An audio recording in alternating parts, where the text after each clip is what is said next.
Food allergies are adverse immune responses to food allergens. Among the most common of allergic disorders, they are recognised as a major paediatric health problem in Western countries. Reactions can be extremely severe, and hospital admissions in the UK for food allergies have increased by 500% since 1990. There has also been a dramatic increase in prevalence in the last 20 years in Europe and North America, with 6 to 8% of children up to the age of 3 years old now having a food allergy. The most common foods to which children and young people are allergic include cow's milk, fish and shellfish, hen's eggs, peanuts, tree nuts and sesame, soy, wheat and kiwi fruit. In its review of allergy services in 2006, the Department of Health concluded that there was considerable variation in current practice for allergy care, with no agreed treatment pathways, referral criteria or service models. It was also understood that many people with allergy symptoms self-care or use alternative sources of information, sometimes using non-validated tests and treatments. The Department of Health commissioned NICE to develop a guideline to offer best practice in the care of children and young people in primary care with suspected food allergies. Food allergy in children can manifest itself in a range of symptoms, and so the guideline recommends that it should be considered if the child has one or a combination of the following: skin conditions such as eczema or acute urticaria, gastrointestinal problems such as vomiting, nausea or constipation, respiratory complaints such as sneezing or shortness of breath, anaphylaxis, severe hypersensitive reaction, and other allergic reactions.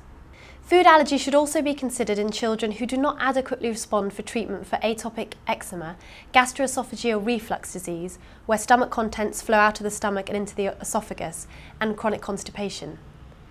Food allergy can be classified into IgE, immunoglobulin-mediated, and non-IgE-mediated allergy. IgE-mediated reactions are acute and frequently have rapid onset. Non-IgE-mediated reactions are generally characterised by delayed and non-acute reactions. Allergy testing should not be carried out without first taking an allergy-focused clinical history, which should be tailored to the presenting symptoms and age of the patient. This should include a family history of allergies, an assessment of symptoms, details of any foods that are avoided and reasons why, and feeding history as an infant. A physical examination, depending on the allergy-focused clinical history, should pay particular attention to growth and physical signs of malnutrition. The results of tests should be interpreted in the context of this information.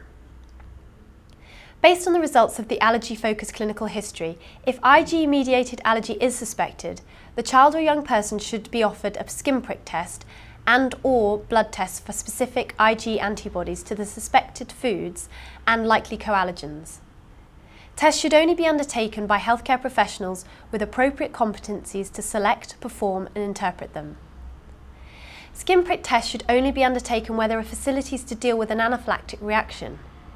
Choose between a skin prick test and a specific IgE antibody blood test based on the results of an allergy-focused clinical history and whether the test is suitable for, safe for and acceptable to the child or young person or their parent or carer, and the available competencies of the healthcare professional to undertake the test and interpret the results.